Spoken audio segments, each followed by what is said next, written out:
Hey, what's going on, everyone? Welcome to another episode of About Abroad, where it's my job to introduce you to people who have built amazing lives for themselves in various foreign corners of the globe.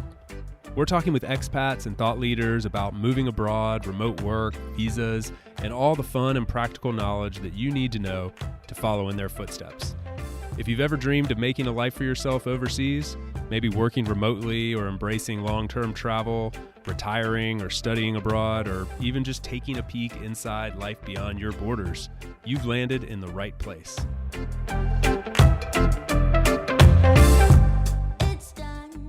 This episode is brought to you by my friends over at Make My Move. Many of you are already aware that there are places around the world that want to attract remote workers to come and live there. But did you know that some of them will actually pay you to do so? Yeah, that's right. And aside from the cash incentives these towns might offer you, there are other incredible benefits ranging from free babysitting to concert tickets and even free healthcare. These places also make a terrific home base for digital nomads with super fast internet, friendly neighbors, and affordability and close proximity to major airports. In fact, the remote workers who relocate typically save around $20,000 per year by moving to these new communities. But perhaps most importantly, the locals in those communities are truly excited to welcome new movers in and get them plugged into the local network. The problem is, where do you start? But luckily, Make My Move is your one-stop shop for all things related to these towns. Since 2021, they've helped more than 1,000 remote workers and their families relocate, and through their platform, you can explore all the places that are offering incentives to come and live there, get personalized help to find the place that's right for you, connect with the locals, super important, and access support services to actually make the move a reality. Take advantage of all the benefits that come with your location independence by checking out makemymove.com via the link in the show notes.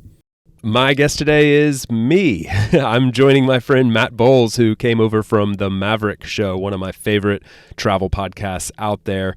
He stepped up to do the interview with me and pulled out some really interesting, fun stories about my journey to this point, traveling around the world and working location independently. And that's exactly what he's been doing over on the Maverick show for many, many years, talking to location independent entrepreneurs as he travels location independently himself. So tons of great perspective. He's awesome at what he does. And if you enjoy this interview, then you will absolutely love the Maverick show. So we've included the link in the show notes below. After you listen to this one, go check out Matt, leave him a 5-star review because he's awesome at what he does. And we had a lot of fun. Hope you enjoy. Please help me in welcoming Chase Warrington to About Abroad.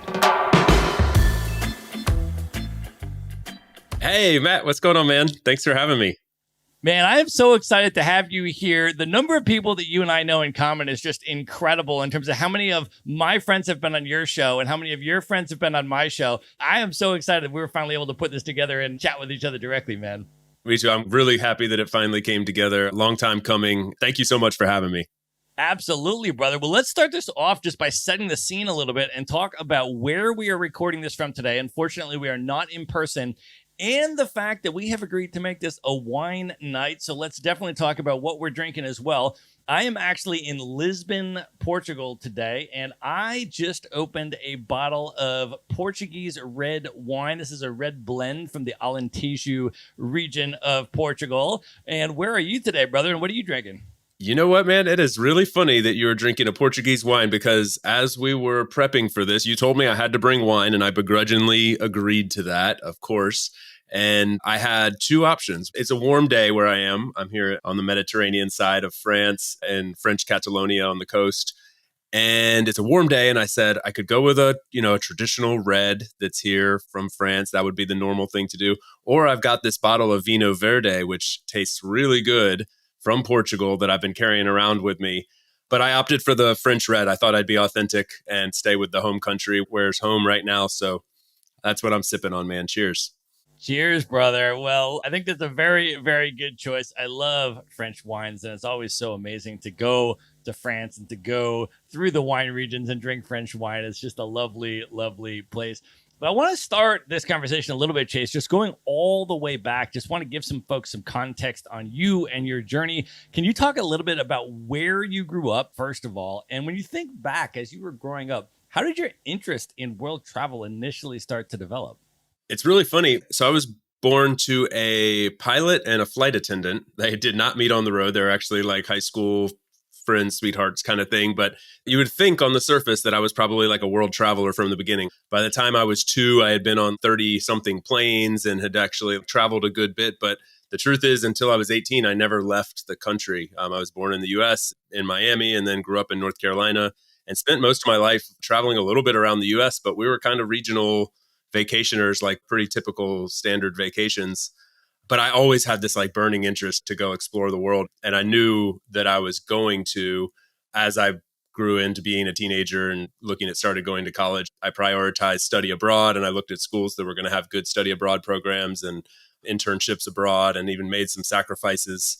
Had some athletic scholarships that wouldn't let me do study abroad. So I said, well, forget that. I'll just pay to go to school like everyone else. So anyway, I knew it was something important. By the time I was 18, I was like, this is something I got to do. I saved up my entire senior year of high school and went on a month-long trip down to Australia for my first trip abroad, and just fell in love with the whole idea of hearing foreign. In that case, it wasn't even a language, it was an accent, but it just blew my mind, and seeing the way people do things differently and interacting with people from around the world, and it was just totally hooked. And so that kind of carried with me for years into other chapters of life. I think it was from that moment I said, I've got to make this a core part of who I am. And then where did you end up studying abroad? And what was that experience like for you? I went to regular college, regular university in Appalachian Mountain. We call them Appalachian Mountains from North Carolina. Everybody else, I think, calls them Appalachian Mountains. But I went to Appalachian State, so I feel comfortable saying it's Appalachian, which is in the mountains of North Carolina, which a lot of people don't know has some decent little ski mountains there. And so I was a really heavy student taking snowboarding class and realized I really like this. When I do my study abroad, I'd love to go somewhere where there's awesome mountains. So I went to the Austrian Alps, went and studied in Austria and did a semester abroad there and fell in love. The really cool thing was I was able to get a U-Rail pass at the time. This is not to like say like I'm super old or anything, but at the time, like travel was very different. Internet, cell phones, things like this were very different. And so it was still kind of a new thing to be able to travel around. And I had a U-Rail pass and got to travel all over Europe and just fell in love with Europe in particular. Just the ability to go from one country to the next and so quickly, so easily, hear different languages, and became totally obsessed with it. And so that was my experience. I love that, man. So much of what you just said, I can relate to. First of all, when I was young, I lived in South Florida. I grew up in Palm Beach Gardens. My parents are currently retired and living in Asheville, North Carolina. So I spent most of the pandemic in the Blue Ridge Mountains right there, and part of the Great Smokies. So much love for the North Carolina mountains and the incredible beauty of that state. And then study abroad, same thing, man. I went to Europe. I went to Ireland, actually, when I did my study abroad, but exactly the same thing. It was late 90s, and I was like, ooh, you can buy a Eurorail pass. It's like hop on, hop off to any of 17 countries. And my roommate and I just took the month of the winter break, and we just went all through Europe, and it was just mind-blowing. I mean, it was life-transforming. Oh, man. You know what? We're going to probably find a million of these parallels throughout this conversation, just go back and forth on it. But it's really funny. So the last place I lived in the U.S. is Asheville. I call Asheville home. Like if someone says, where are you from? I say Asheville. And it's a very cool little town for people that don't know it. It's a cool little town in the Blue Ridge Mountains in North Carolina. But talking about Ireland, that's where my wife and I got engaged. It's where we went back and spent 6 months living there a couple years ago when we first kind of started our journeys abroad, deeper journeys beyond just the 1, 2, 3 week trips. When we said we're going to go live in places, Ireland was one of those places we went and spent 6 months living there on the west coast of Ireland outside Galway. And so anyway, I have so much passion and love for that country. And yeah, man, it's super cool. Super awesome, man. Yeah, it's a really special country. I went to Trinity College in Dublin for my year there, but every weekend we'd go to another place because Ireland is so small, right? I mean, the whole country of Ireland is like the size of North Carolina, right? And so every weekend you can just go out to Cork or go out to Galway or go to the north or go to the south or wherever you want to go and just see so many different parts of it. And it's such an incredible place. But let's bring in this story about you getting married and then traveling the world and living the dream with your spouse, man. Take us from the sort of the college graduation thing up through the career path and the marriage, and then how the two of you together decided to live this lifestyle, man. Yeah, that's a really fun story to reminisce on now because it definitely had some challenges along the way. So we both kind of graduated with that mentality that unfortunately we've got to put the travel lifestyle behind us because remote work wasn't a thing. This is 2009. The best you could hope for was some domestic remote work, which I was lucky enough to find, and always worked remotely. But at the time, it was very, got to be in the US, got to stay there, and you'll get your couple weeks of vacation, and that's when we'll go travel. So we thought we were graduating from the fun travel lifestyle to let's grow up and be adults and do all the smart things. And so we dove into that world. We spent 5 years doing all the quote unquote right things, buying a house and settling into the company cars and the 401ks and the stock options and all that stuff. And then like 4 or 5 years in, I give so much credit to my wife. She really pushed the envelope. She was like, we're not doing what we want to be doing. And so through a series of events, we started making changes. She quit her job and started an online business, and we sold the house and downsized, and then started kind of nomading in the US. And then eventually I quit my job and we set off for Ecuador, of all places, with our husky in tow, and then just started going from there and just became totally addicted to the lifestyle. We kind of mistakenly came across this visa in Spain and decided we were going to live in Spain for a year and thought we'd be in Valencia for 3 months, and then ended up settling down there and being there for 4.5 years and kind of calling it our home base now. And so it's funny. It just changes. It's adapted over time, and it's been a blast. It's been a lot of fun, but it came with some challenges as well, for sure.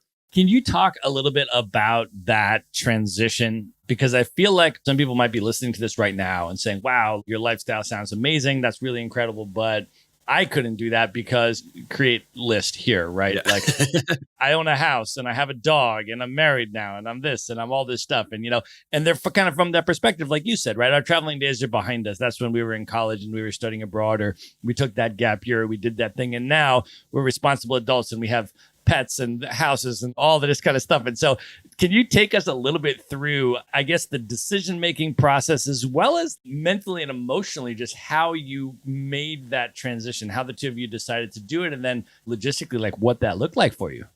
Yeah, that's a good question. I'm trying to take myself back there and think like, what were some of the conversations like? Because they weren't necessarily easy, and they didn't take place over weeks or even months. I would say this was probably 2 years in the making, which isn't necessarily the right or wrong way. Some people might say just rip the Band-Aid off. In retrospect, I kind of wish I would have just said, let's just go and do it. But on the other side of that, we had some very logical conversations. We have some good things going for us. It would kind of be ridiculous to waste those. And then at the same time, counterbalancing that with, there will always be good things going for you. There's always going to be a reason not to go. And I think that was one of those really aha moments for me. Was, long story short, basically I said, I'm quitting, I'm going to move to South America and teach English or something. And people said, you're crazy. Literally, some people had an intervention with us. And so it was offered a reason to stay, basically, a pretty enticing kind of situation. And I was really seriously considering it. And again, giving credit to my wife, she said, there will always be something. There's always going to be a promotion. There's always going to be a mortgage, or somebody who's not doing well, or somebody who's getting married next year, and we'll just wait until after that. Like, those things just never go away. And so my advice, when I talk to someone who's considering this and inevitably come up with that list, like you said, that list's never going away. So if you're going to do this, you might as well do it. Then take some logical steps. We saved some money. We put some money away for a rainy day, which we ended up needing much quicker than expected when I talk about those challenges that came up. And we prepared, we did some of the right things, and then we learned a lot as we go. You get your bumps and bruises and enjoy the ride. And what were some of your highlights from South America? When you went to Ecuador, you started nomading around at that sort of early part of your nomad journey. What were some of the travel highlights for you? We did like a 5-day hike to Machu Picchu, which was epic, and just saw some of the most beautiful landscape that I've ever seen. I remember celebrating my birthday on that hike, like getting to Machu Picchu on my birthday and just being like, I'm so freaking happy I made this decision. I know I'd left some things behind, but Jesus, this is beautiful, man. This is freaking awesome. That moment really sticks out in my mind. We went up deep in the Amazon for some time. And at one point we were hanging out on this tour, but we ended up being the only ones on this tour. And this guide was like, well, I know a family that lives deep up in the Amazon, tribal people, that we don't normally do this, but if you guys are up for it, like, we'll just go hang out with them for the day. And so we went there and they were showing us how they hunt monkeys and shoot fish with bows and arrows. And That was another day where I was just sitting there. This is Tuesday. This isn't normal. And so there was just lots of stuff like that where there's just these really cool travel moments, meeting really interesting people along the way. I learned a lot about like e-commerce and running a business abroad, and which also came with lots of challenges. So one other thing was like getting a little base of Spanish. I had studied a little bit of German for my study abroad, but I mean, I wasn't really conversational, but being really immersed in a place, trying to do business in a place and knowing you're going to be there for some time, learning another language was a very cool thing for me in my late 20s, early 30s, which I wasn't sure if I'd ever get a chance to do after graduating. So that was another really cool moment for me. I also want to ask you about Spain, because I know that Spain has a super important place in your heart and in your journey. Can you share a little bit about your relationship with Spain? Yeah. On that previous trip I was talking about, after being in South America for a while, we were wanting to come to Europe. So we came to Spain on a 3-month regular tourist visa, ended up spending 3 months down in Andalusia in the south of Spain. Really fell in love with that area. It was awesome living along the coast there in the Costa del Sol, and just really enjoyed the Spanish lifestyle. I specifically remember being there on day 2 or 3 and sitting out by this little beachside cafe. The whole wait staff was out in the middle of the street dancing. Cars were stopped and nobody cared. They say in Spain all the time, like everything's very tranquilo. It was just so relaxed. The whole wait staff's out there in the street. Nobody's upset that they're not getting their food. They're just having a good time, and people were getting up and dancing with them. Sunshine, beautiful weather, and lively atmosphere, but also very relaxed. And it was great. I love this country. So we only had 3 months, so we weren't able to stay past that. We had to get out. We actually went to Ireland after that to reset our visa. But we knew we wanted to come back and spend more time in Spain. That was the short version, is we wanted to come back to Spain. So later on, a couple years later, we found this visa that allowed us to come to Spain, and we could stay for a year. And that visa is called the non-lucrative visa. So we came over and spent a year in Spain. It ended up now being 4.5 years and has become our home away from home, and just fallen in love with it. Valencia in particular, but I mean, we've traveled all over Spain and it's been awesome. Yeah, I want to talk about some of the different regions of Spain and some of your experiences. I as well love Spain, and I try to go through at least once a year, and I continue to try to spend time in the different parts of Spain, So I stayed for a month in Bilbao in the Basque Country, and I stayed for a month in Barcelona and Catalonia, and then I spent time in Andalusia, as you just mentioned, in the south, which is entirely culturally different, right? And then I've spent time in Madrid, and then I just keep going to these different parts of Spain. And they're all so different and unique and culturally distinct. But you've spent a lot more time. I've also lived in Valencia for a month, which is amazing also, right? But you've spent a lot more time than I have there. And I would love to get just sort of your overview of Spain. Let's just say for people that haven't been before to Spain at all, and they're interested in coming and spending some quality time there. What for you are some of the top highlights in Spain, some of the top things that have become your favorites or that you definitely recommend that people should check out? Like, what have been some of your favorite experiences? Dude, one of the things that you just touched on is literally my favorite thing, which is the diversity. Like you mentioned, Basque Country, Catalonia, Andalusia, right? Within those 3 places, you have 3 official different languages, and one with where Spanish is the primary language, the actual official language. They actually say they speak Andalus, which is not even actually another language, but almost sounds like it. Like I really can't understand it very well.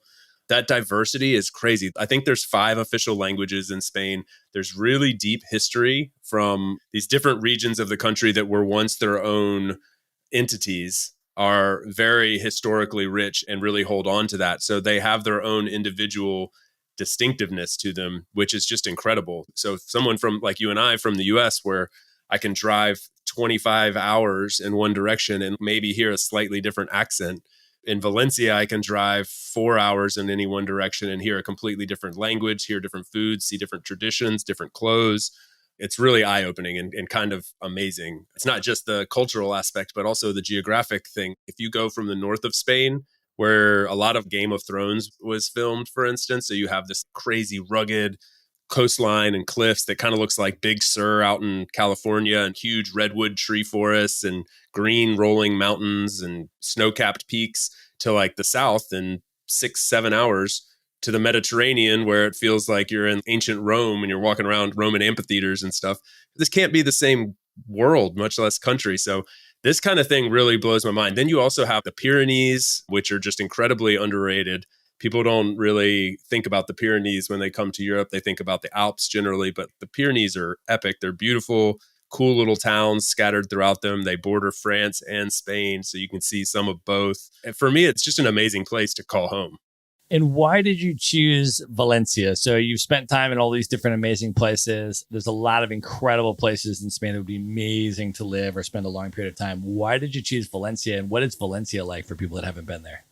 Yeah, it's really interesting because we didn't choose Valencia. It wasn't planned. I'd never been to Valencia. When we were finalizing our visa, we had to go to the consulate in DC. And as they were like, okay, you got it. It's all good. We just need to put down where you're going to live. And we were like, oh, we don't know that yet. And they're like, well, you have to decide right now. And we were like, what?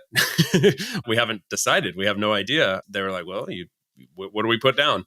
And it wasn't like you could just put something down and then not go. You had to go register with the police there and everything. So we were like, oh shit, what are we going to do? We had a friend that said, I think you guys would like Valencia. I'm pretty sure you would like the vibe in Valencia. It's like a mid-sized city. There's a lot going on, but it's not too metropolis-y. It's very good cost of living. It's on the coast, good access to other parts of Europe. You can fly there from the international airport there. You can get quickly direct flights all over Europe. We're like, all right, yeah, let's give. So we just put down Valencia and honestly just thought we would go for 3 months. We thought we would go, we'd register with the police, get established, and then probably move around every 3 or 4 months. But for all those reasons I just listed, we really fell in love with it. It is like a great size city, very easily manageable. It's awesome for biking. You can bike everywhere. There's bike trails all throughout the city. Enough going on where you never get bored, but not too massive where it's like hard to manage. And then one of the big things for me is literally I can be from my doorstep in the center of the city to sitting at my gate at the international airport, flying to all over Europe in like 40 minutes. It's just crazy. That's been one of the big things for travel purposes. It's been really, really awesome in that regard. Yeah, man, I loved it. I was there for about 4 or 5 weeks in 2018, and it's definitely a smaller city than Madrid or Barcelona or something like that, but it had so much diversity within the city in terms of the old city, right? Which is all the old European cathedral and cobblestones and this whole vibe. And then literally walking distance, you have this hyper modern architectural structure with like the theater, opera house, fountains, like all of this kind of stuff, which is the most modern architecture you'll see anywhere. And then you have this massive green space, just like enormous parks where you can just go and run and jog and party out in the parks. And like you have all of those things. And it's literally walking. Like, I don't know that I took any transportation at all the entire month there. I just literally walked everywhere. I mean, it was just amazing. And of course, as is the case in all of Spain, the food and wine is absolutely insane. Yeah. Oh, man. You hit on so many of the high points there. Kudos to you for bringing some of those out. That green space that you talked about is such an important thing for us, having a big dog that needs a lot of energy, not only needs to get out a lot of energy, not only is it a massive green space for humans, but it also has dog parks scattered throughout the whole park, which is not normal to find in Europe, especially not in Spain. And so we live close to that park. They call it the Turia because it used to be a river, the river Turia, and they drained it and turned it into like a 10-kilometer long green space, which is so hard to find. It's very, very rare. And it goes right through the middle of the city. And you can ride through that from the center city on your bike out to the beach, be sitting out at a little chiringuito or beachside restaurant in half an hour. I mean, yeah, I've used the metro. There's a great metro system. There's a great bus system. I've used it like a handful of times. Just ride bikes and walk everywhere. All right. Now, Chase, I've got to ask you this. You have one of the most well-traveled dogs in the world, Coda. And I got to ask you, how does that work nomading with a dog? If someone has, let's say, a pet and they say, I can't go nomading, I can't travel around, I can't live in extended places because I have a pet. You obviously have overcome that and you have traveled the world with your dog. Can you talk about how that works and what the logistics are involved with that?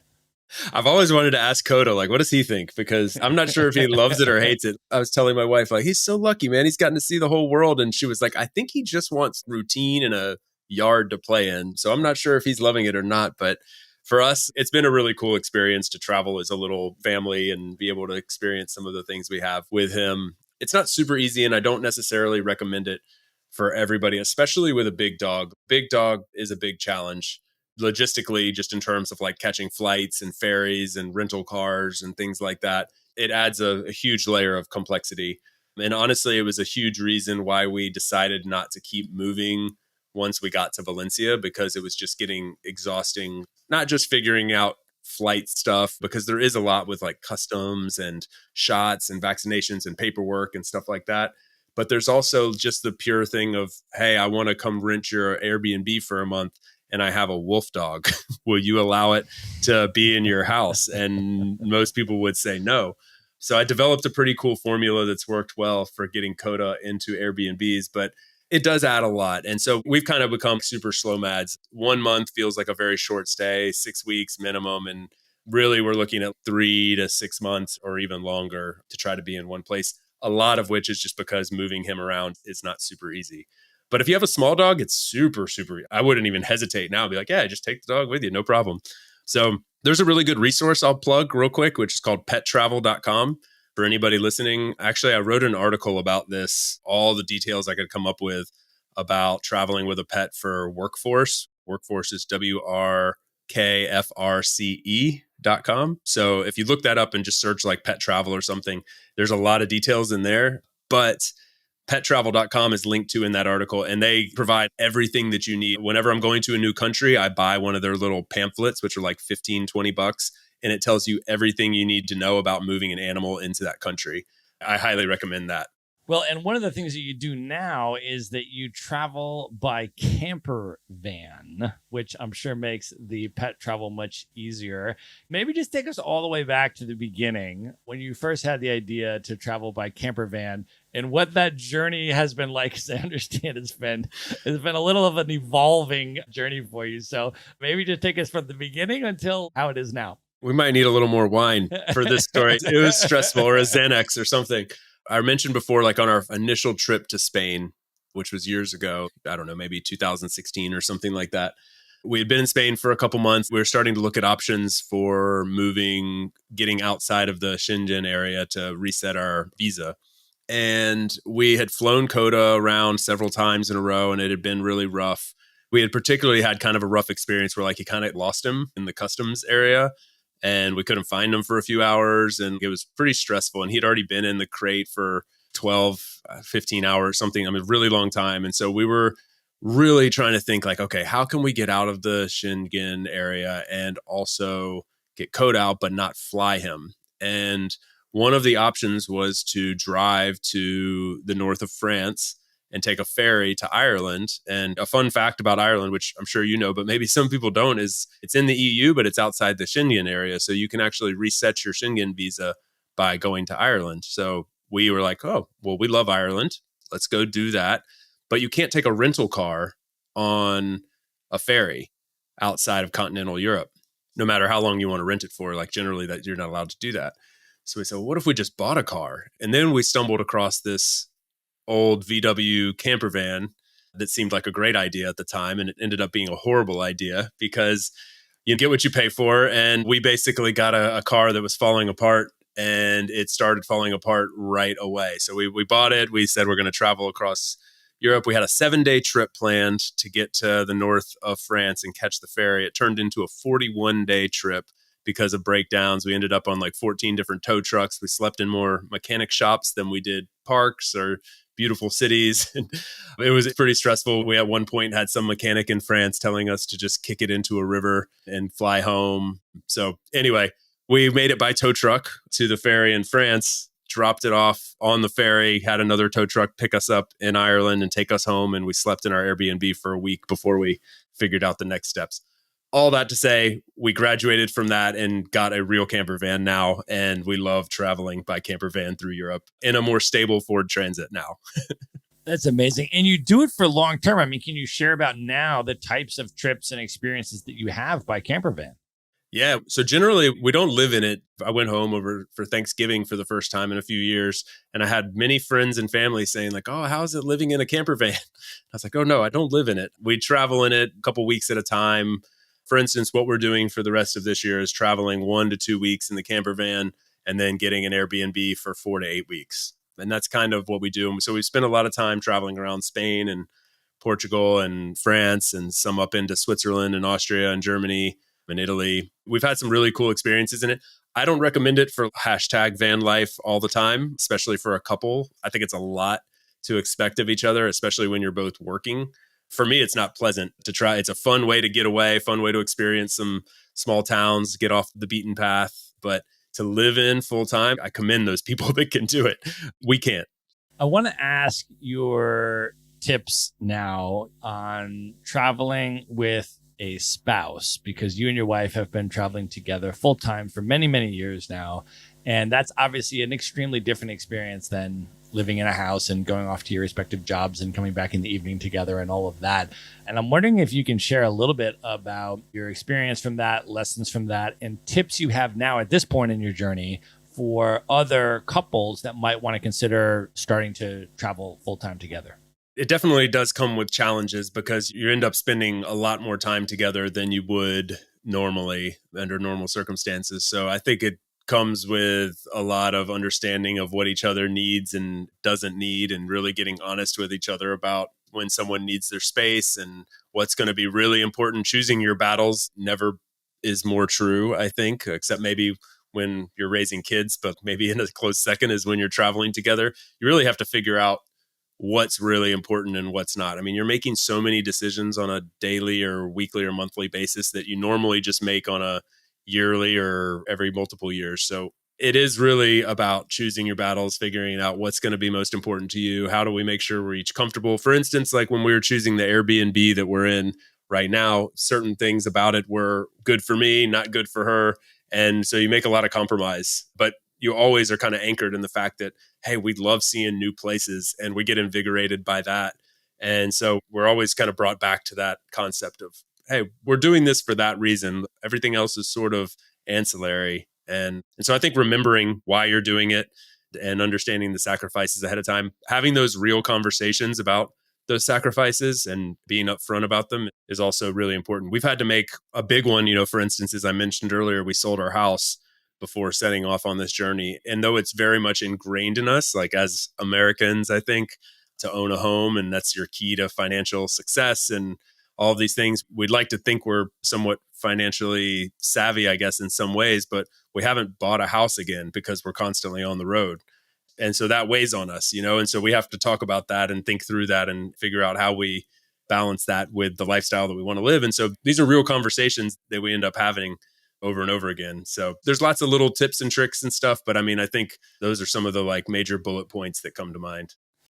We'll be right back to the show after a quick break for a note from our sponsor. This episode is brought to you by my good friends over at Greenback Tax, the very best in U.S. expat tax services and the company that I've trusted to handle my tax situation since I moved abroad in 2015. Greenback is 100% focused on helping U.S. expats with their taxes, and to date, they've filed almost 50,000 returns for nearly 15,000 happy customers like me living in more than 200 different countries around the world. After 7 years working together, I can say with confidence that they make one of the most painful parts of life abroad an absolute breeze with their automated systems that store all of your information for you to make tax filing easy year after year, and the friendly advisors who you actually have a working relationship with.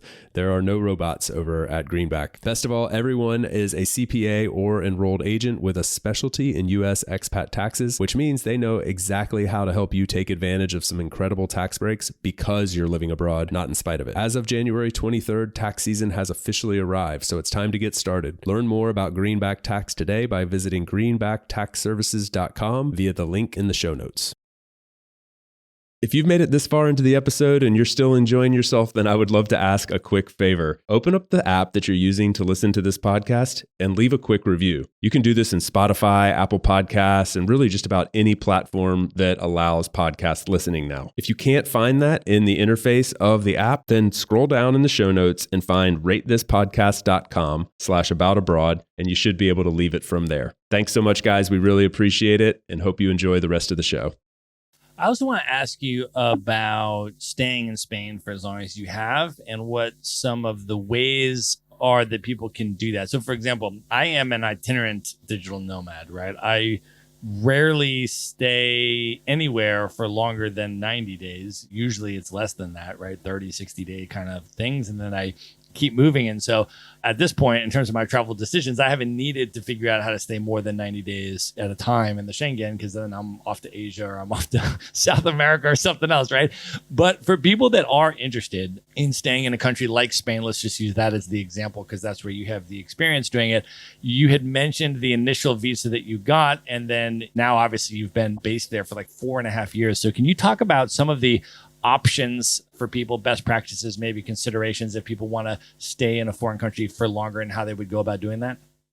Yeah, definitely. I have a lot of people on About Abroad that kind of share their specific experiences and expertise in this area because I'm definitely not a visa expert. So I just speak from my experience, but it's something I'm always interested in too, is how are you able to do this? And actually, like one of the main motivations behind starting that show and having these conversations, I think with people like yourself, is how do you do this? I'm genuinely curious. So in my case, in Spain, I used what's called the non-lucrative visa, which is like an old-time pensioners or retirees visa that was set up to allow people who have a fixed income, likely their Social Security or something like that, there to support them. So said, oh, if you've got a paycheck coming from somewhere else, you can come here and not take a job. You're welcome to come work from Spain. Since I got on that visa almost 5 years ago, that has kind of gone away as an option for digital nomads. It's not necessarily completely gone, but they're really trying to push people into now what they formed is a real digital nomad visa, which I don't know a ton about, to be honest, because I haven't had to go through that process.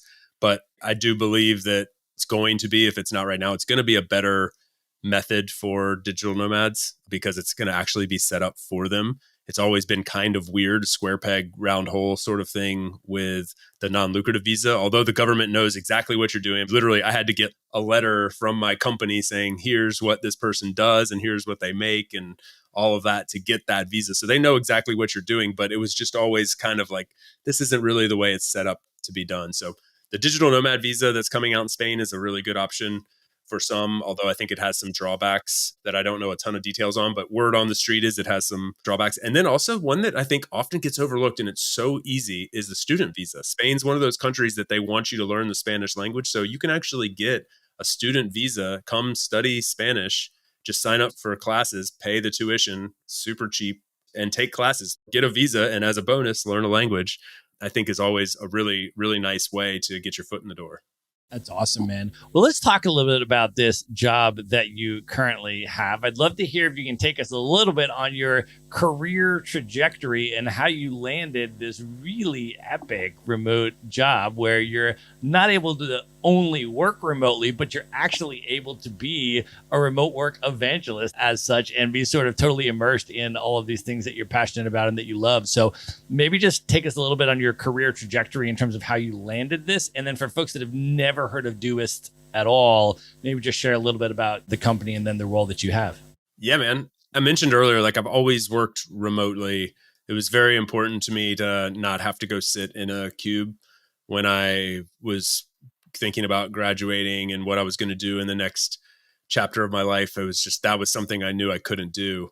So I ended up taking a remote job, which was awesome. Worked for a great company that allowed remote work in 2009, which was great. It was a hybrid company that went about it in the right way, really trying to make sure everybody had a good experience. But I was the minority, it was a very small group of us that were remote and everybody else was in a couple main offices. And so I had that experience, I guess, is the reason I mentioned that, like working remote, but working for a hybrid company that was mainly in the office. And I think that served me well stepping into this role later. But in between there, I ended up taking a year off and traveling. And then during that time, found this job with Doist, the company I work for now, which is a software company. We're a fully remote team of like 100 people in 35 different countries. And we make a couple apps. The ones we're really well known for are Todoist, which is a personal productivity tool, and Twist, which is a team communication tool built specifically for remote teams like us. I found this job with them while I was traveling, taking this year off, kind of figuring out what I wanted to do next. and stumbled into it as a perfect situation from a culture fit, company fit role. And I was like, yeah, I mean, fully location independent, live wherever you want, very international crowd. At the time, I think we were about 40 people in 20 different countries. And I was like, yeah, this is perfect for me. So long story short, since then, we decided we really wanted to become a central figure in the evolution of work and the future of work, as we call it. Let's be in that conversation. We're a fully distributed team. We have stuff to share. We're big on building in public. And that was all pre-pandemic. And this is what we want to do. So I was a big part of that. I was kind of in the leading that project saying, let's figure out how we can be a central part of this conversation. And then when the pandemic happened, it was like drinking from a fire hose. All of a sudden, everybody wanted to talk about remote. And we decided, well, let's have somebody who really just owns remote work. It's a core part of our DNA as a company. Somebody should own that. And I applied, got the job, and here I am. And that, yeah, as you said, it's kind of a dream job for me because it's all the things that I'm passionate about wrapped up into one. So it's worked out nicely. That's amazing, man. Well, let me ask you for some tips and reflections. We have a lot of entrepreneurs that listen to the show, people that are building or running location independent businesses and stuff. And I wanted to ask you for your tips based on your experience at Doist for managing remote teams, running remote teams, and building company culture within a fully remote company. So many things that can be done right and so many that can be done wrong. And it's been so interesting during this time, this massive transition from office-based culture to distributed-based culture, to watch both mix of things being done really well and things being done really poorly. So I think it's easier. The lower hanging fruit is to start with like what not to do. And some of those things are just some high level feedback that we generally give is don't try to replace the office culture with your new virtual culture. Don't take all the practices you were doing in the office and send them over to a virtual setup. It just doesn't work. Remote teams, if they're functioning at a high level, they're generally functioning at a high level because they're doing things very distinctly differently than you were doing in the office. And the easy example of that is don't take all the meetings that you were having in the office and convert them to Zoom meetings. Don't take all the synchronous in-person FaceTime and try to make it synchronous virtual FaceTime. Sitting in a conference room for 3 hours is miserable, but sitting on a Zoom call for 3 hours is even more miserable and less efficient. So we really, we see a lot of companies trying to do that. And our advice generally is to push for highly asynchronous communication between your teammates. Try to reconfigure all the best practices of the company around async to make it work really well for everybody, and decentralize everything, make everything very transparent, make everything transparent by default, a very democratic approach to work.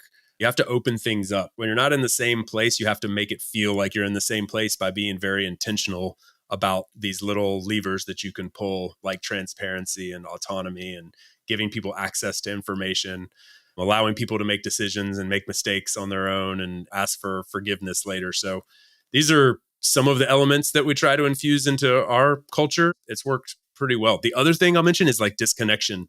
We have such an addiction to our devices, and it's really easy when work is living where you live to make work like everything and to always default to work and to always want to make sure that your teammates are working or that they're present. And that's the problem, is that we think like being present is working, and it's not actually. Like it doesn't actually equate to anything. So highly functioning remote teams are really focused on deliverables and outcomes, not on being present and responding quickly or getting the first idea that comes to mind out there. So really optimizing for like deep work and allowing people to disconnect, pushing people to disconnect is super important. I love that, man. I could not agree more. Let me ask you this, for folks that might be listening to this that are interested in landing a great job that's fully remote. You obviously did that yourself. You landed your dream job and it's fully remote. Can you share any tips that you may have for how people should go about trying to land their remote dream job? I'm so happy you asked this because I think a lot of people overlook the similarities that are consistent through the old world or the co-located world and the virtual world. And a lot of it is like that old adage of it's not what you know, but who you know in a lot of ways. And I don't think networking is as dead as a lot of people think. So something you have to remember is that when you have a global talent pool to pick from, a remote team, it's hiring from anywhere in the world, for instance, or even just across one entire country, the pool of applicants is expanded greatly. And you're probably not going to really struggle to find talent. There's a lot of really good coders out there and designers and business people, and they're all going to apply for these positions because they want to work remote. They like the company culture or whatever the case may be. So pool of applicants is pretty big, and you have to find a way to stand out. And it still remains true that if you have a connection, if you know someone, if you've been present in the community of whatever it is, whether that be like a coding community or whether that be the remote work community that I'm really active in, having someone that can help you get in and make an introduction can go a really long way. It can help you stand out. Another tangible thing that you can do is really focus on your writing. So you can be a really wonderful verbal communicator. You can be very gregarious and well-spoken. You can never met a stranger, all of that. And you may be super smart on top of all that. But if you can't articulate that in a very well-spoken, in the written form, a well-spoken, succinct, but thorough way, then it's going to be really tough for us to hire you into a company that thrives on written communication. So I see all the time, this happens very, very often. People apply for a job. They've got an awesome resume. Their credentials are amazing. They probably have a wonderful personality, but we never really get to know because they write these super lengthy, long answers to the questions that we ask as part of their application. And it's hard for us to follow them in the way that matches well with how we work. We need people to be very direct, very succinct, but also provide us lots of information. And they're unable to do that. So really thinking about, what does the company want to see from me? Why are they asking me these questions? We ask 5 or 6 questions before you even get to an interview. And most people, I think, just kind of fly through those thinking that it's like just a formality. But in reality, we're putting a lot of thought into, we care about the content, but we're really looking at how you write. And so that can be something that I think is possibly overlooked. Awesome tips, man. Well, let me ask you now, Chase, about your podcast, About Abroad. I am a big fan. I think you have one of the top podcasts in this particular space. And I want to just ask you, just give folks some context for your show. Can you talk about how it came about, why you decided to start it? And for folks that have not yet heard of your podcast, what can people expect when they come and listen to it? Well, first of all, thank you, man. I would say ditto right back at you. So that means a lot. It's been such a fun project that really just started because of 2 things, I would say. One, I'm a podcast junkie and I'm always listening to a podcast. And there was some curiosity in me that was like, how do you create one of these? Like, I feel like it can't be that challenging, but at the same time, I wouldn't know where to start. And so I just sort of had this curiosity, like I would love to learn to create one. And then secondly, when I first started traveling, I just wanted to create a little travel blog to interview people and to learn more from people, kind of like exactly what we're doing now, just learn from them how they were able to build a life, a location independent life and travel around and things like that. But I figured out really quickly that I wasn't a writer. I can write okay, but it costs me a lot of energy and mental strain and time, and keeping up a blog just was not my thing. So I wasn't really into podcasts at the time, but later on discovered podcasts and realized maybe this could be that formula, that place where I can go have these conversations. I'm kind of already having them anyway. I always loved getting together when I was in Ireland, go to a pub and have a pint and talk to another expat who's living there. If you and I met and we were sitting here having a glass of wine, talking, having this exact same conversation, there's nothing better for me. I do that for free and would do it all the time anyway. So I said, that combined with the fact that my inbox is starting to fill up with people who are interested in this lifestyle. How do you live abroad? How do I get a visa in Spain? All these questions. It was like, well, rather than me replying to them one-on-one, why don't I combine these things, start a podcast? And if 4 people listen, including my mom, dad, and Nana, that's cool. Whatever. I'll learn something along the way. It's been a lot of fun, man. I mean, I've met super cool people like you. I've had so much fun. I've learned a ton. It's just been an absolute blast. Turns out that it's become a little business, but on the other side of that, the old cliche, it doesn't feel like work when you're doing what you love. And it truly is the case in this regard. Yeah, 100%. I feel the exact same way, man. It was the same thing for me. I would just find myself in the middle of these insane conversations, rooftop bar in Bangkok at some spot. And I'm just like hearing these unbelievable travel stories and the experiences that people have had in terms of how they got into this lifestyle and what they've done with it. We got to record this. Like, I need to share this with other people. So let's just have this conversation again, except we'll turn the microphones on and like, I'll supply the wine if you come to have this conversation with me. And it's literally how the Maverick show started as well, man. So I love that. We just get to talk with super interesting people and learn from them. And then we let our audience just listen in on the conversation that we would totally be having anyways. It would be the same conversation if we were at a bar in Spain drinking this wine, but we just happen to have the microphones on and other people get to listen in, man. So I agree. I love it, man. It's so much fun. And I wondered, I don't know if your experience has been the same, and I imagine it has. All of that stuff is so true and the real essence of why we do it. But also, it means the freaking world to me when I get an email from someone who says, hey, just want to let you know, been listening to the show for a little while. I just quit my job and I'm moving to Iceland next month, or I'm going to teach English in the south of Chile for 6 months. I don't know what I'm doing after that, but I'm going to figure it out. Thanks for the inspiration. That stuff, man, that will power you through the worst of weeks. It's just been really cool to have those little, that's the cherry on top that makes it really, really well worth it. I'm sure you've had the same experience. 100%. And those come in sometimes when you need them the most. At those moments where you're like, man, I'm putting in an enormous amount of time producing this show. And are people really listening? They're really getting value. And then you get an email like that or a message that's like, your podcast just changed my life. And this is what I'm doing. I'm like, yep, this is why I do it. Right. And at the same time, though, I feel like we as the podcast hosts get to learn so much because I'm like, oh, wow. A brilliant, extraordinary, fascinating human being is willing to come and talk to me for an hour and answer any questions that I ask them. This is amazing, right? So let me use that to lead into my next question, which is, of all of the people that you've interviewed over the years, when you think back, and you've had an incredible lineup of guests, because I've listened to a number of your episodes. I mean, really heavy hitters, high power, incredible people. What are some of the top lessons or things that you as the host have learned from your guests in hosting this podcast for so long? Oh man, that's such a great question. I mean, I'm rifling through, people's faces are flashing up in front of me as we speak. One of the things that's super cliche is that idea of if you feel something that's tugging at your heartstrings, you just have to go for it. And somebody that exemplified that for me is Gonzalo Hall. Has he been on your show by any chance? Gonzalo was literally, I don't know, 4 or 5 episodes ago. I just interviewed him. He was in Madeira Island when we did the interview, and it was just amazing. Yeah, he's an extraordinary guy. So Maverick Show listeners definitely know Gonzalo, but go ahead and tell me, what did he share on your show and what did he share that connected with you?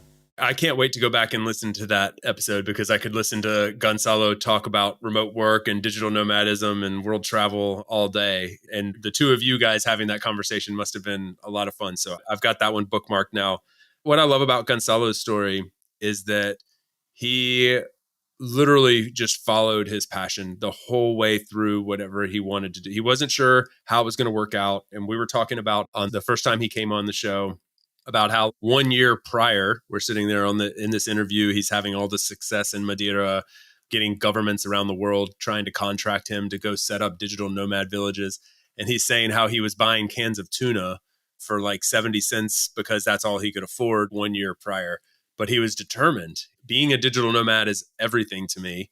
And like, we're different in that way. Like, being a digital nomad isn't everything to me. Like I said earlier, I'm kind of a slow mad. I kind of like being settled and just traveling a little bit from a home base. So we have different lifestyles, but I love that he followed his passion and just said, that's what I'm going to go do. And if I was going to give advice to my younger self, I would suggest to do the same. I wavered and dilly-dallied around for 5, 6, 7 years, not really following what my heart was truly wanting to do.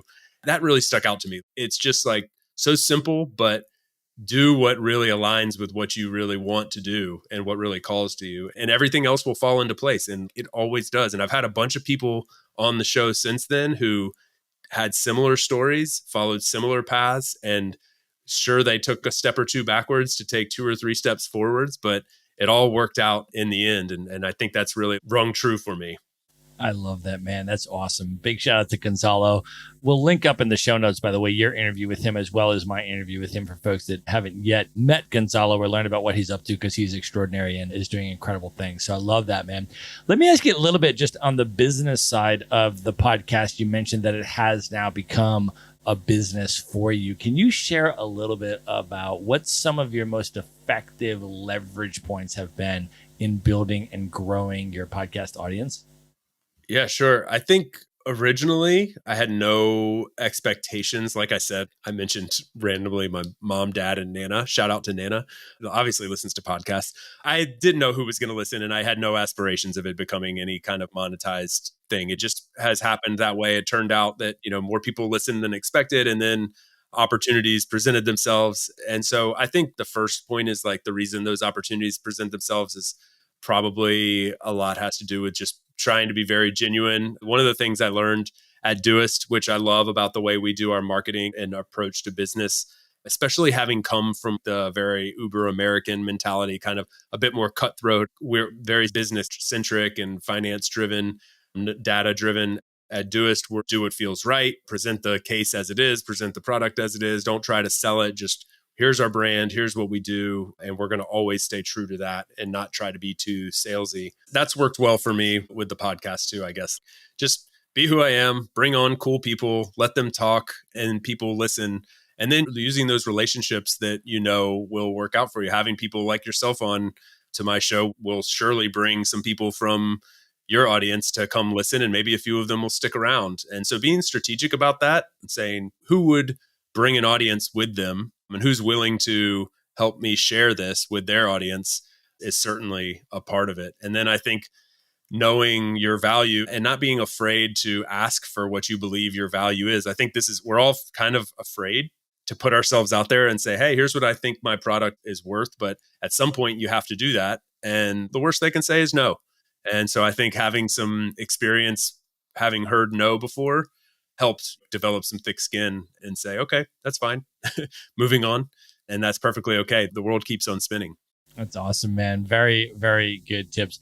Let me ask you this, Chase. When you think back about all of the travel that you have done over the years, I mean, even going all the way back to the Australia trip and then the study abroad in Austria and then all of your nomading since then and your time in Spain and your camper van travel and everything else, how has all of this travel impacted you as a person, just in terms of personal growth, versus maybe if you had done none of it and you were literally just still living in your hometown where you grew up? How do you think all this travel has impacted you? It's hard to even imagine like who I would be without that, because I thrive so much on being surrounded by people from different backgrounds and hearing different perspectives and learning about how things are done differently in different ways around the world. And so if I think back to living in the Carolinas and growing up in one way and thinking along the lines of just there's a certain way to do things, maybe even more than the Carolinas, like the American mentality, the approach to work, the approach to personal finance, the approach to how you raise your kids and what vacation means and what the workday means. I mean, all these things have fundamentally changed for me. Being infused with wisdom and knowledge and other ways of thinking from around the world has been like incredibly valuable, just to shift things just a little bit to where I see things a little bit differently. And so I see the world through a different lens. And I remember specifically, I mentioned that study abroad. I remember being in Austria and someone telling me that they didn't care, a local there saying, we don't really care so much about being the first or the greatest or the best, because they overheard a couple of fellow Americans talking about like, well, yeah, but I mean, that's how you stay number one in the world. And that's how you have the top economy. And that's how you do this and that. And they were just like, yeah, we just don't really care about that. And that was really important for me in that moment to think, oh, like my first thought was, well, why would you not want to be number one? That doesn't make sense. What's the point in playing the game if you don't want to win? I remember that really stuck with me. Like, there's another way to play this game. You don't always have to win and you don't always have to be number one. There's another way to do it. And so that's always stuck with me. I don't know if that makes sense at all, but for me, it did. Totally, man. So let me ask you one more question, Chase, and then we'll wrap this up and move into the lightning round. After you've done all of this travel now and you've become the person that you are, why do you continue to travel the world? You continue to travel outside of Spain at least 4 or 6 months of the year or so, go to new places, see new things. At this point in your life, what does travel mean to you? I think I just kind of have an addiction to new. When things are new, I feel more creative. I feel more enthused. I feel more excited about my day to day. I maybe have a little bit of fear of the mundane, things just getting routine. And it's weird because I do thrive on the routine. I do like having my routine. I like having my circle of friends and certain things. But when I get to a new place and just randomly, I mean, little things, I walk by a new building, taste a new food, or learn that this type of wine is native in this area that I'm in here in France right now. They have this very specific, super sweet wine, which I don't really like taste wise, but it's very specific to this region. And I'd never heard of it before, but everybody drinks it here. And I'm like, I'm totally fascinated by this. Like, this just made my whole week much more interesting.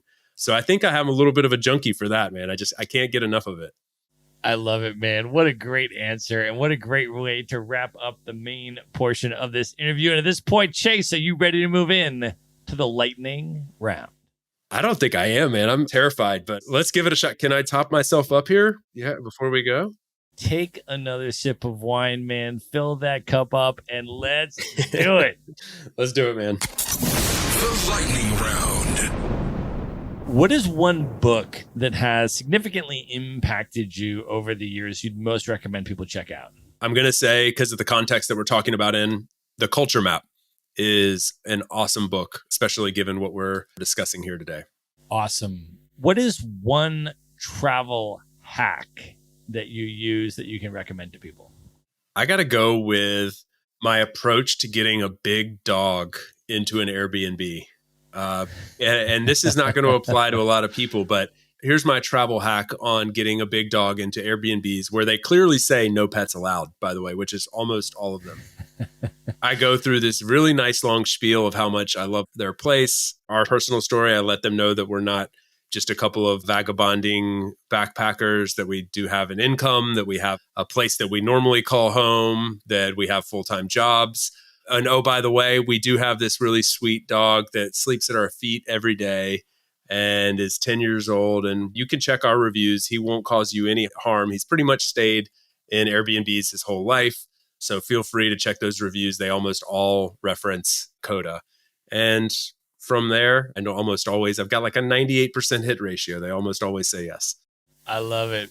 All right, Chase, if you could have dinner with any one person who's currently alive today that you've never met, who would you choose? Just you and that person for an evening of dinner and conversation. You know what? As a podcaster, I'm going to say Tim Ferriss. He's been a huge inspiration for a huge part of my life. Actually, he retweeted one of my tweets the other day, which was like, what? Like, are we basically friends now? Wow. Yeah. So it was because it was about him in one of his episodes. And maybe he's got like an assistant that randomly retweeted it. But I'm going to say Tim Ferriss, man. The 4-Hour Workweek was a book that changed my life. I can literally say it changed my life and the way I approach work. And I modeled a lot of About Abroad after the way he does things. So yeah, that would be awesome to meet Tim. I love it, man. I agree. The book changed my life as well. And similarly, in terms of the influence with the podcast here, man. So that's an awesome answer. All right, Chase, if you could go back in time, knowing everything that you know now, and give one piece of advice to your 18-year-old self, what would you say to 18-year-old Chase?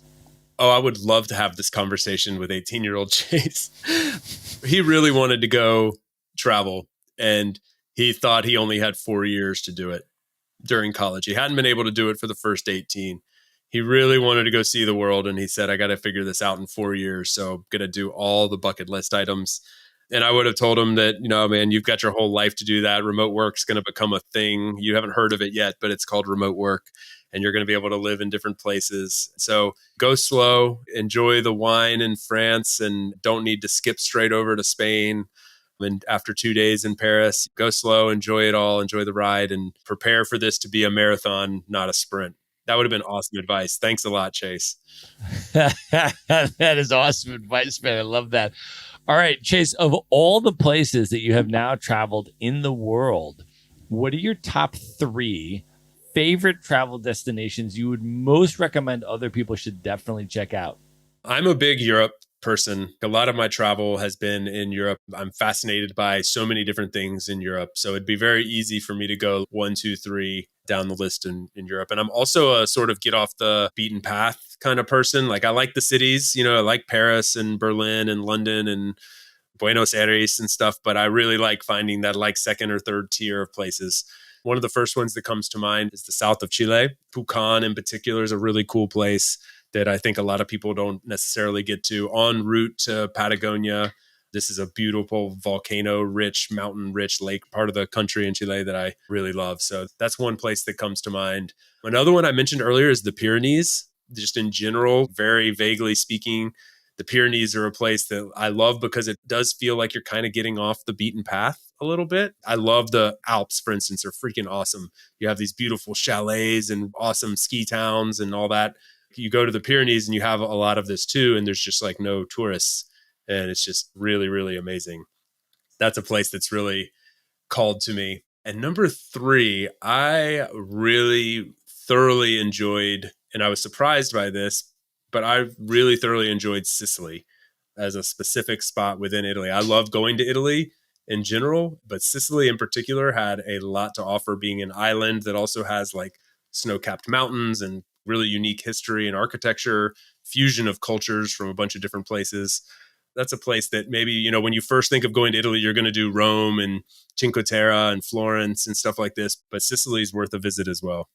100%, man. I love that answer. I lived in Sicily for a month in sweet. 2016, and I was based in Ortigia, the old city in Syracuse, which it was just enchanting. I mean, it was just magical. And I traveled around, right? Like I went to Palermo and I went out to the Aeolian Islands and I went to Erice on the West Coast, and I traveled around a bit. But man, Ortigia in Syracuse, it won my heart, man. It was just absolutely incredible. Do you have any specific recommendations for Sicily, for what kind of you connected with when you were there? Yeah, sure. So all those places you went to are like super high on my bucket list, or places where I also just had a connection with. We went to a place called Cefalù, which is on the north side of the island, and just a cool little Mediterranean town with just enough going on where it's like fun and lively. A couple different beaches and coves, beautiful green water, awesome Italian food, really cheap. Like when you're talking about Italy, it can come with a price tag when you're traveling on a budget. And we felt like we were living really well there. I mean, Cefalù was really awesome. Incredible. Yeah. And it's so much less expensive than northern Italy. And there's less tourists there. I felt it was more like culturally authentic. I mean, just an incredible place. I've been recommending it to everyone. And I had one of the most interesting experiences there too. I booked a train from Syracuse, right, in Sicily, to Salerno up by the Amalfi Coast, right? And you can just book a train from here to there. And then after I booked the train, I'm like, okay, so I'm on an island and the train leaves from the island and it gets off on the mainland. Wonder how this is going to work. Do you know how it works, Chase? No, I'm super curious. Yeah, because I'll tell you this, there's no bridge and there's no tunnel. So how does a train get from Sicily to mainland Italy? I'm wondering, as I'm sitting on the train chugging along the tracks in Sicily, I'm wondering this, right?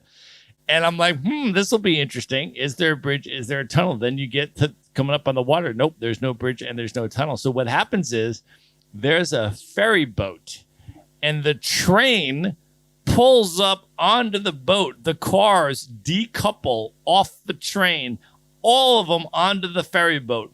The boat goes across the water, and then the cars recouple on the other side of the mainland, and the train continues on the track. You literally do not have to get out of your train car if you don't want to. You can stay in your seat on the train the whole time, and a ferry boat will take you across the water. It's the most unbelievable thing I've ever seen. That's insane. How long is the ferry boat ride? As it wasn't that long. You can get out of your train car and then you can just go stand out on the ferry boat, see the water. And it was actually a very cool experience. You get like great pictures and stuff like that. And then you hustle back and get back onto your train car before you arrive because they're going to recouple the train cars and then you continue your way up. I was on my way to Salerno to go up to the Amalfi Coast, which was also totally insane because Italy is just magical. And I try to go as many times as I can. I try to get through there probably once a year and just go to a different part of Italy because it's so magical. But that was super special. And I've been recommending Sicily to everyone because in part too, I think with regard to what you were describing about like your appreciation for Spain and all of the different cultures that comprise what is now Spain, right? In Sicily, it's just insane how much history is there in terms of Greek history and Arabic history and all of these different types of cultures that had significant influence and impact in Sicily over the many, many years. And so you go there and it's just this incredibly culturally fascinating, super unique part of Italy that's really, really different from other places, man. So yeah, I tell everybody they should go to Sicily. So I love that recommendation, man. All right, Chase, last question. What are your top 3 bucket list destinations? These are places you've never been, highest on your list, you'd most love to see. So I was supposed to go to Egypt this past year, and it got canceled due to my wife tested positive for COVID just a few days before we were supposed to go. So we weren't able to travel. We had a big Egypt trip, Nile cruise and pyramid tours and all of that. So that's still lingering pretty hard. It was actually the last place on my original bucket list that I wrote when I was 18 that needed to be checked off. And so I was a little bit bummed about that. So that sits at number 1. I've also not been to Southeast Asia at all. So kind of collectively, like all of Southeast Asia, Thailand, Vietnam, Cambodia. I really would love to get down to Indonesia. And there's a whole region there that I've not yet touched. And I could probably list those as like 1, 2, 3, 4, 5, because I was supposed to go there the year that COVID hit, had tickets booked and COVID hit. And so that was canceled. So COVID's knocked out 2 of them. And then the other one is that I'm really, really eager to go to is Turkey, specifically Istanbul and Cappadocia. But I want to see a lot of that whole country and had a trip planned there as well that was canceled due to something out of our control. So I guess maybe the thing that unites all those places is that they were all canceled beyond my control. And so now they're just nagging at me. I have to go see them. I love that, man. Well, I lived in Cairo for about a year. Did you really? We got to talk about that on About Abroad because I've been wanting to get someone to tell me about like what it's like to live there. That's kind of the kind of thing we talk about a lot on About Abroad specifically. It's like people that really like ingrain themselves in places and what it's like living there. And that would be a fascinating place to dive into.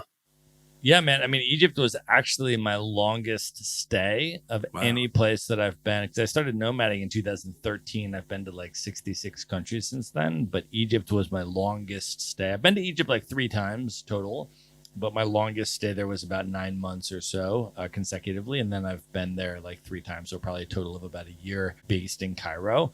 But yeah, man, it's a super special and incredible place. And then the other picks are amazing too. Obviously, Southeast Asia is incredible. And Istanbul is one of my favorite cities in the world. So great, great picks, man.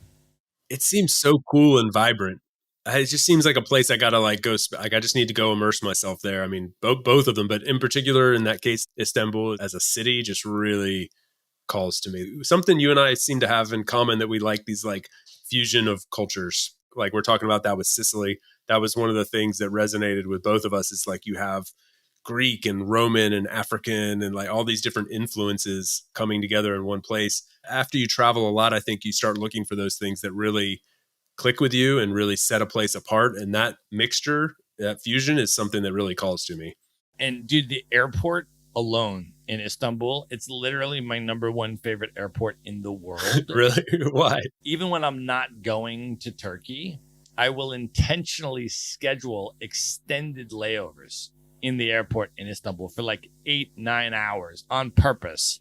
And I will just work from the Turkish Airways lounge in Istanbul. It is just incredible. The number of different cultures that come through that airport in terms of where that hub specifically is located in the world is like unbelievable. You're walking through the airport, and I can remember I saw this incredible line of people to get on this plane one time, and they were just dressed in the most remarkably beautiful cultural garb. All of them were just having these like banging colors, like incredible cultural garb. And I was like, where is this flight going? I walked up to look at the destination, and it said Ashgabat. And at the time, I didn't know where that city was. And then I put it into Google, and it's the capital of Turkmenistan. And so I'm like, wow. So it's just this incredible hub of an airport that transports people to all of these different destinations in all these incredible places. And so you have one of the most extraordinary places of cultural fusion in the world that I have ever seen in the airport in Istanbul. So for me, just getting off the plane in that airport and just spending time wandering around in that airport and just immersing myself in it alone, even if I don't go outside of the airport, is just one of my favorite experiences. So I'll intentionally schedule 8, 9, 10-hour layovers in the airport just on purpose and work from there the whole day. I'm so glad you told me that. I'm going to do the same because they're out of Valencia, a lot of connecting flights around the world go. In fact, it's normally cheaper for me to connect in Istanbul, have a long layover there, and then fly back to the US, which is totally wrong direction. So I don't do it because of the logistics. But now that I know that, I may just do that. Tons of flights connect there. I'll give you an incredible hack too. There is actually at the Istanbul airport, and this is the case with a handful of airports in the world, but Istanbul is one of them. There is actually a hotel inside security at the Istanbul airport. So if you had, for example, an overnight layover in Istanbul, right, as part of like your flight connection, like, oh, I have an 11 and a half hour layover. I get in at 10 at night. I don't leave until 9:30 in the morning. There is a hotel inside security. So you get off of your flight, you check into your hotel without going outside security. You don't need a visa. You don't need to go outside. You sleep the whole night. You check out in the morning, and you literally just walk to your gate in the morning. So I just recently had an overnight stay in Istanbul. I'm like, this is incredible. I'm totally staying at the airport hotel. I get to hang out in the airport until late night. And this is the type of airport where like all the restaurants are open till 2:30 in the morning, 3 in the morning, or some of them all night. So it like never sleeps. It's like one of those kind of airports. And you get in, I'm like, oh, great, I'm getting into Istanbul airport at like 11 p.m. And then I get to stay over inside security in the hotel, and I walk out in the morning, and it's just like bustling 24/7. It's a magical airport, bro. I highly recommend it. I have to experience that. That just moved its way onto the bucket list. Not Istanbul, the airport in Istanbul. The airport. Yeah, the airport. That's where you'll find like the most diverse concentration of human beings inside the airport at one moment. It's amazing, man. It's magical. That's incredible. That was worth the price of admission right there. I'm happy that I showed up for this entire conversation, but that's super valuable to me. I'm actually going to do that, and then I'm going to tell you all about it.